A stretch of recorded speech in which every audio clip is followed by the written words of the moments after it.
अस्सलाम वालेकुम मेरे अज़ीज़ दोस्त अहबाब, कैसे हैं आप सब? उम्मीद करता हूँ आप सब खैरियत से होंगे।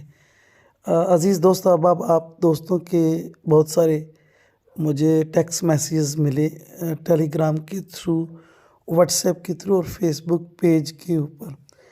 तो मैसेज मैंने सबके रीड किए और बहुत सारे दोस्त जो व्हाट्सएप पे जिन्होंने मैसेज किया था या जो उनको ट्रेडिंग के हवाले से जो रहनुमाई दरकार थी, मैंने उसके ऊपर कमेंट्स किए थे, वॉइस मैसेज भी दिए थे। इंशाल्लाह मैं आगे कोशिश करूँगा, अगर मेरे पास वो जिन दोस्तों को मैंने सेंड किए अगर पढ़े हैं तो मैं प्रे करके उसको भी रिकॉर्डिंग में शामिल कर लूँगा। बहरहाल आज दिन में तकरीबन 4 लोगों को रिप्लाई किया। मेरा गला थोड़ा सा ठीक नहीं था जिस वजह से मैं ज़्यादा बात नहीं कर पाया, लेकिन अभी एक दोस्त ने कहा कि सर आपका वॉइस मैसेज आया था तो मैंने वो सुना नहीं, मुझसे डिलीट हो गया, दोबारा प्लीज़ मुझे एक्सप्लेन कर दें। तो मैं उसमें जो सवाल था और जो सवाल मैंने एक्सप्लेन किया था उसी टॉपिक को दोबारा से शुरू करता हूँ। हमारे कुछ दोस्तों ने कहा कि हम जो ट्रेडिशनल चार्ट यूज़ करते हैं ट्रेडिंग व्यू पे, MT4 पे, तो उसमें हमारे पास जो ट्रेड टारगेट या ट्रेड एग्जीक्यूशन जो लेवल होता है वो सपोर्ट रेजिस्टेंस होता है, कोई स्विंग हाई लो होते हैं। और बेसिक ट्रेडिशनल चार्ट पे हमारे पास 3-4 ही रेफरेंस हैं, जिसमें हमारे पास सपोर्ट रेजिस्टेंस है, ट्रेंड चैनल टॉप या बॉटम है, कोई स्विंग हाई है या स्विंग लो है। इसके अलावा कुछ हमने मैकेनिकल खुद से क्रिएट किए होते हैं, जैसे किसी एरिए में कोई वॉल्यूम क्लस्टर एरिया या जैसे सप्लाई या डिमांड एरिया, या जैसे आजकल कुछ रिटेल ट्रेडर ऑर्डर ब्लॉक का नाम देते हैं। तो ये जितने भी लेवल्स होते हैं सपोर्ट रेजिस्टेंस के, ट्रेंड चैनल टॉप बॉटम के, स्विंग हाई लोज के, या कोई भी मैकेनिकल ऑर्डर ब्लॉक जोन है, इसको मैकेनिकल कहते हैं। ये रिटेल ट्रेडर्स के लिए ही होते हैं। रिटेल ट्रेडर्स को फंसाने के लिए इन्हीं लेवल्स का सहारा लिया जाता है। वो क्यों कि जो area as support resistance, as swing high low या चैनल टॉप बॉटम, या जो भी आपका ऑर्डर ब्लॉक एरिया नज़र आ रहा है आपको, जो आपको नज़र आ रहा है सेम वही चार्ट पर उस टाइम फ्रेम में दुनिया के किसी कोने से भी कोई भी बंदा MT4, MT5, निंजा ट्रेडर, सेरा चार्ट, ट्रेडिंग व्यू, किसी भी एरिया से उस पेयर पे आएगा, उसे वही चीज़ नज़र आएगी, उसमें कोई चेंज नहीं होगा। सबका लेवल एक ही होता है। इसीलिए कहा जाता है कि चार्ट पर 90% ट्रेडर्स जो हैं वो गंवा रहे हैं। क्यों? कि उनके पास इन 3 ट्रेडिशनल इंफॉर्मेशन के अलावा कोई और इंफॉर्मेशन नहीं है। तो ऐसे दोस्तों को फिर उस एरिया में सप्लाई है या नहीं है, वो area real order block zone है या ख़त्म हो गया, वहाँ से काउंटर रिवर्सल या ब्रेकआउट या कंटिन्यूशन हो गई है या होनी है, ये कंफर्म करने के लिए कोई स्ट्रॉन्ग मेथड या स्ट्रॉन्ग अंडरस्टैंडिंग नहीं होती, जिसकी वजह से वो इन एरियाज़ में एक आध ट्रेड तो सक्सेसफुल उठा सकते हैं, लेकिन लगातार ट्रेड्स नहीं उठा सकते। उसकी वजह यह है कि अगर उसी जगह से बार बार मार्केट मुड़ेगी तो ट्रेडिंग तो बहुत आसान हो जाएगी। फिर तो कोई भी बंदा आएगा, एक लेवल मुंतखब करके वहाँ से ऑर्डर रख के बैठ जाए, लगेगी उठ जाएगी, चलिए उसका प्रॉफिट हो जाएगा, लगेगी उठेगा उसका प्रॉफिट हो जाएगा, लेकिन हर बार ऐसा नहीं होता है। तो मार्केट में कुछ मैनिपुलेशंस, कुछ हंटिंग, ये इन्हीं लेवल्स पे होती है। अब सवाल यह है कि अगर ये लेवल 3-4 हमारे पास हैं, इनके बारे में एक बार फिर बता दूं कि ये मैकेनिकल लेवल्स हैं, ये रिटेल ट्रेडर्स की फेवरेट जोन्स हैं। जिन्हें कुछ नहीं पता होता उन्हें इन लेवल्स का ज़रूर पता है, ठीक है ना। जिस ट्रेडर को ट्रेडिंग की अंदर की बातें नहीं पता, उसको बाहर की बातें पता है कि ये मेरा ऑर्डर ब्लॉक जोन है, ये मेरा सपोर्ट है, ये मेरा रेजिस्टेंस है, ये मेरी स्विंग हाई है, तो उसने बहुत सारे नाम दिए होते हैं। ये टोटल मेथडोलॉजी या टोटल कैलकुलेशंस या टोटल ये मैकेनिकल है, कोई कंफर्म नहीं है कि ये जो ऑर्डर ब्लॉक जोन है 100% ऑर्डर ब्लॉक है या नहीं है। कोई भी लेवल देर पा या लॉन्ग टर्म इस मार्केट में सलामत नहीं रहता, ठीक है ना। अब यहाँ से मुड़ेगी या नहीं मुड़ेगी, अच्छा इस लेवल से मार्केट काउंटर सेटअप में आ रही है या नहीं आ रही, इस चीज़ को वेरीफाई करने के लिए आपको या तो ऑप्शन वैल्यू और वॉल्यूम का पता हो, और अगर आपको इन चीज़ों का नहीं पता, ऑक्शन के प्रोसेस को समझना इतना आसान नहीं है, ठीक है ना। 4-5 तरह का ऑक्शन है।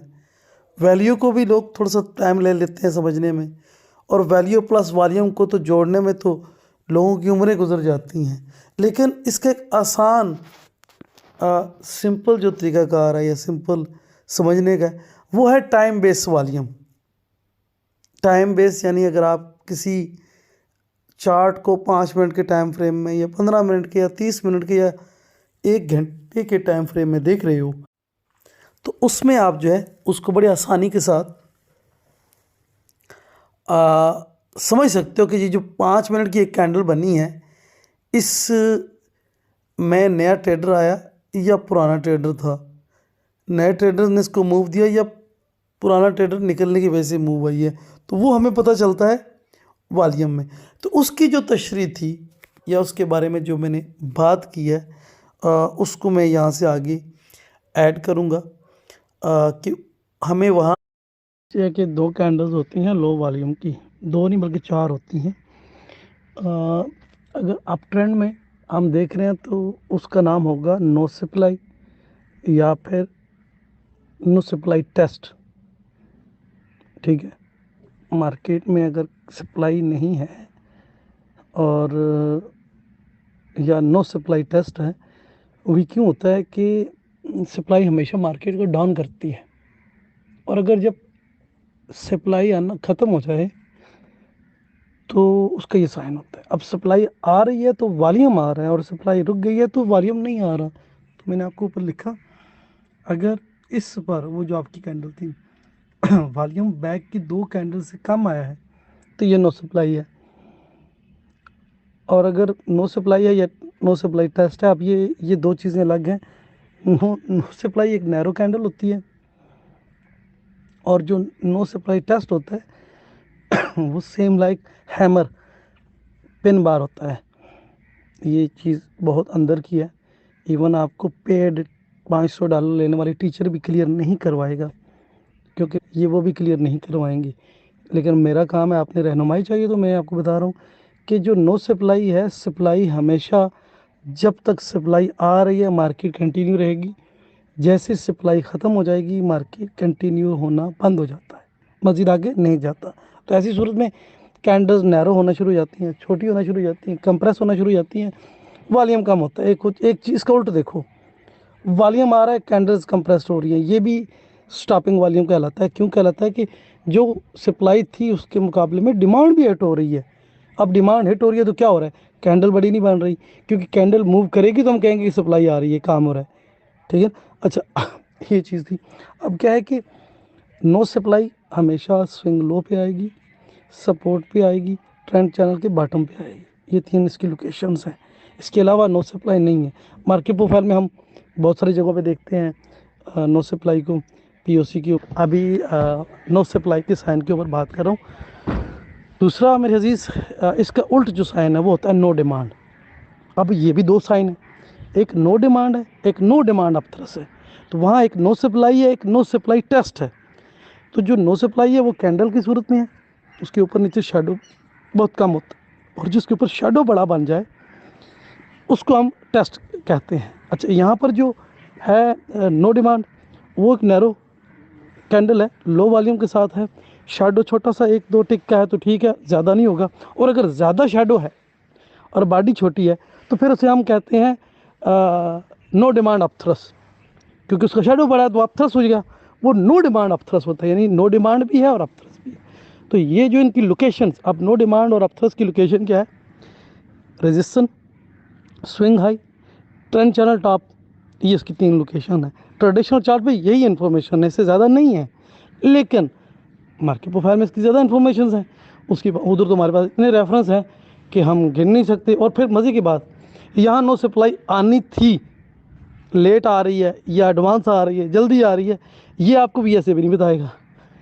इसके लिए फिर मार्केट प्रोफाइल, क्योंकि मार्केट प्रोफाइल बताता है कि यार यहाँ पे नो सप्लाई लेट आ रही है या एडवांस आ रही है, जल्दी आ रही है, ये आपको BSA भी नहीं बताएगा। इसके लिए फिर मार्केट प्रोफाइल, क्योंकि मार्केट प्रोफाइल बताता है कि यार यहाँ पे नो सप्लाई आनी है या नो डिमांड आना है, तो नहीं आ रहा, अच्छा नहीं आ रहा तो वेट करते हैं। क्यों कि अभी रेफरेंस नहीं पहुँची मार्केट, या रेफरेंस क्लियर नहीं हुआ, और क्लियर हो गया तो हम कहते हैं भाई यार रेफरेंस भी क्लियर हो गया, ऑक्शन भी DTF का हो गया या OTF का हो गया, या जो भी है, अब इसका नो डिमांड भी आ गया। यार 4 कन्फर्मेशन हैं हमारे पास। अच्छा बैक पे सिनेरियो में तो हमने सेल जाना है, नो डिमांड के लिए हम सेल जाते हैं और नो सप्लाई टेस्ट के लिए हम बाई जाते हैं। तो बैकग्राउंड का जो स्ट्रक्चर है वो बाई का है, और यहाँ पर सप्लाई ख़त्म हो गई है तो अब तो बाई पक्की है, और फिर ये चीज़ें हैं। तो खैर मैसेज मेरा तो इस पर सेकेंड टाइम टेस्टिंग में, अच्छा याद रखो एक चीज़, ये चीज़ भी आपको कोई नहीं बताएगा, नो सप्लाई या टेस्ट और नो डिमांड या नो डिमांड अपथ्रस, ये हम सेकंड टाइम मार्केट किसी क्लस्टर को, किसी ऑर्डर ब्लॉक को, किसी सपोर्टेशन को, किसी ट्रेंड चैनल टॉप बॉटम को, किसी स्विंग हाई को टेस्ट करते हुए सेकंड टाइम में हम इसको देखेंगे। No demand upthrust, no demand और नो डिमांड अपथ्रस, ये 2 साइन, नो सप्लाई या नो सप्लाई टेस्ट, ये 2 साइन। इसकी लोकेशन है, और लोकेशन मैं आपको बता चुका हूँ। इधर आएंगी तो ये काम करेंगे, अगर यहाँ नहीं आती फिर काम नहीं करेंगी। हाँ, इसकी एक लोकेशन और है, वो कहते हैं ऐसे कि ट्रेंड अप का है और स्ट्रेट हम सेल की ले रहे हैं, ट्रेंड डाउन का है और हम बाई की ट्रेड ले रहे हैं। ये साइन बहुत कम बनता है। इसी दरअसल हम कहते हैं ऑक्शन कंप्लीट हुआ, इसमें कोई टेल शेल नहीं होता। लेकिन इसमें क्या होता है कि इसमें ट्रेडर ख़त्म हो जाता है। तो उसमें क्या होता है कि चलते ट्रेंड के टॉप पर अगर नो डिमांड या नो डिमांड अपथ्रस आ जाए, और अगर डाउन ट्रेंड के बॉटम में चलते चरण में पहली बार में नो सप्लाई या नो सप्लाई टेस्ट आ जाए, तो नो सप्लाई की थ्योरी में पहले आपको इस मैसेज के स्टार्ट में बता चुका हूँ कि नो सप्लाई का मतलब ये है कि जो सप्लाई मूव करा रही थी वो ख़त्म हो गई है। अब वो ख़त्म हो गई तो मार्केट में वापस आना है। अब वो वापस क्यों आना है, सप्लाई वाले जो ले गए थे वो निकल रहे हैं, अब वो निकलेंगे ना, सप्लाई आ रही है तो नया बिजनेस आ रहा है, अगर वो निकलेंगे तो वो प्रॉफिट बुक करेंगे। तो अब जो वो निकलेंगे तो जहाँ से वो इंटर हुए थे कम से कम उस जगह तक आएगी, वो निकलेंगे तो जहाँ से वो इंटर हुए थे कम से कम उस जगह तक आएगी। तो ये वो चीज़ें हैं जिनको अब मैं समझता हूँ सीखना ट्रेडिंग स्किल में इजाफे का सबब है। मैं ये नहीं कहता कि आप इसके साथ 100% प्रोफेशनल बन जाओगे, लेकिन ये आपके रिस्क को कम करेगा, आपकी सोच को मजबूत करेगा। अगर आपका रिस्क कम हो रहा है और आपकी सोच मजबूत हो रही है तो इसका मतलब है कि आपके ट्रेडिंग प्रॉफिट जनरेट होना शुरू हो गया है। तो ये स्किल होते हैं जिसके लिए लोग, तो ये चीज़ें मेरी ऑलरेडी यूट्यूब पे बताई हुई हैं मेरे भाई,